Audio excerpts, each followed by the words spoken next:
good siya og but this guy De Los Angeles has a record already. Sometime in 86, 87 or 88 na sa mga transaksyones sa bangko gihapon. Kung diin he has about 25 cases of which na ay ruling ang central bank na dili na siya pwede mo handle og bangko. Amo na katawanan kay nganong nakahimo gihapon siya nga pagsulod sa bangko. Legacy. Oh, what happened was 87, 88 then ning larga ni sa Amerika, I don't know, wala may kahibalo sa gihimo dito, but pagbalik niya, it seems na kita siya paagi na settle niya. He did not win in any of these cases niya. So wala siya gidaog sa kaso pero na-settle niya through settlement tanan. O natrabaho niya nga matanggal ang iyang pangalan sa watchlist dito sa Central Bank. And wise, he's so wise na nakita niya tong mga bangko nga nagkinahanglan og kapital, undercapitalized rural banks. Og naay kadtong medyo mga dayeng nga rural banks iyang nakita. So what he did was to offer to buy these rural banks. So ang iyang gihimo, I think he was able to get about dako-dako niya, mga 12 banks at least, no? Kay murag na pa may nag-anaman na magdungag atong madungog after the nag-recess man niya atong March 4 doon siya sa our last hearing. Mabasa na ko sa newspapers nga napay na nadungag, no? But anyway, what we really observe here is that gi-offer niya paliton ang mga rural banks. Una niyang ginatag 40% ang down payment. So he paid it in cash 40%, ang 60% iyang gi-installment. So ang nahitabo, ang pangalan sa bangko kadto gyapong old owners. So if you will look at the records of these rural banks, ang pangalan ini ang old owners, so naapil dili pa makita ang dili pa makita ang pangalan, but they have a management agreement nga ang grupo na ni Celso de Los Angeles, legacy group na og daghan ayo, it's a web of corporate personalities. Daghang kay klase siyang gigamit nga mga corporations, pero ang common name nga makita nimo mali akong gisulti in one of the committee hearings. It seems nga pagsugod namo nagkalibog mi, it seems that it's a jigsaw puzzle, no? Pero sa jigsaw puzzle, pag imong ipunon ang jigsaw puzzle, ang pangalan gyud ni Celso de Los Angeles ang magawas. So pagka-bright, no? Ateneo graduate, AIM graduate, and marunong sa banking. So what he did was mostly the operations. Kano iyang gina-claim nga naa siya yung mga negosyo, gisulod, katong motorcycle, lending, o katong sa mga pahulam daw niya sa mga maestra.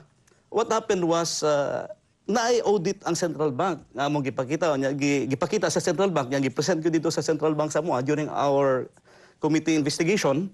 And it turned out that most of these loans were fictitious. No? So gibook nila as loans.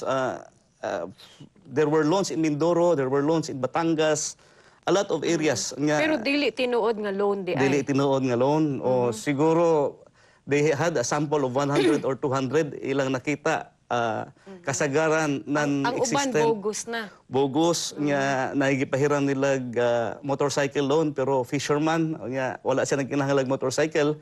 Ang affidavit dito sa kadtong fisherman ang nahitabo was he was made to sign a promissory note. He was given 1,000 pesos gibook as loans.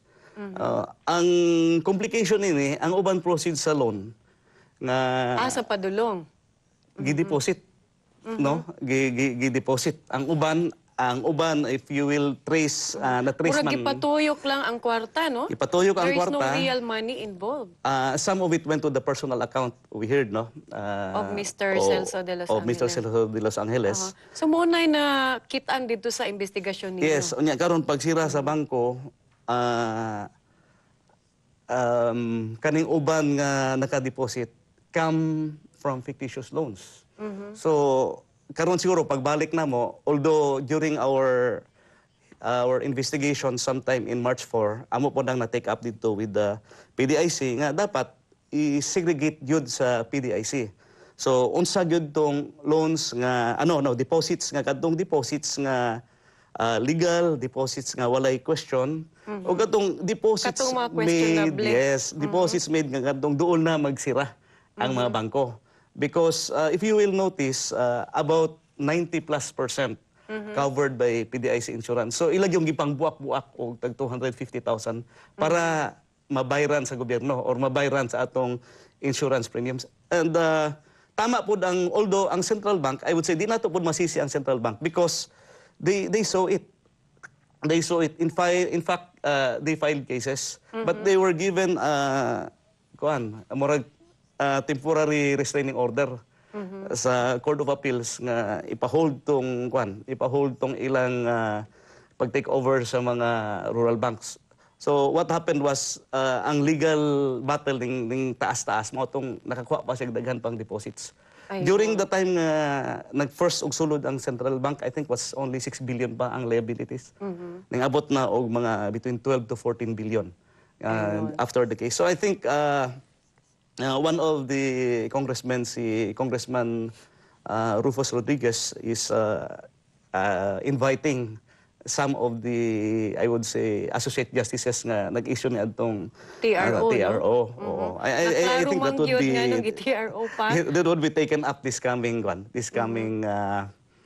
hearings namo nga pag-issue sa session. Factor in ba, Congressman, katong report ni Manolo Quezon about the legacy conspiracy? Actually, ang report ni Manolo Quezon partly was taken during our hearings. Katong statement nila ni Congressman Dasa.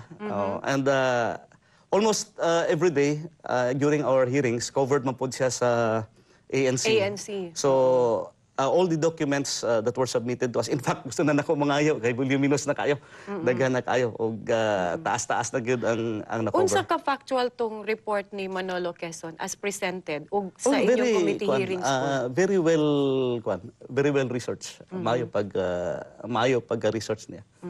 Ug nag-stick gyud sa facts. Oh yes. Oh.